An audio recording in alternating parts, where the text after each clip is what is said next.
Sarita Rathod. The news प्लसच्या बातमीपत्रात आपलं स्वागत. सुरुवातीला एक नजर आजच्या ठळक घडामोडीवर. बदलापुरातील घटनेचा राज्यभरातून व्यक्त करण्यात आला निषेध.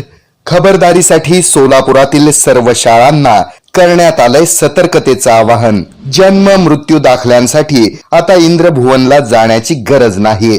संबंधित पालिका झोन ऑफिस मध्येच दाखले उपलब्ध होणार असल्याची उपायुक्त आशिष लोकरे यांनी दिली माहिती. खासदार प्रणिती शिंदे यांनी बदलापुरातील घटनेचा व्यक्त केलाय निषेध. पुरोगामी महाराष्ट्रात घडलेली ही घटना निंदनीय असल्याचं म्हणत गृहमंत्र्यांच्या राजीनाम्याची केली मागणी.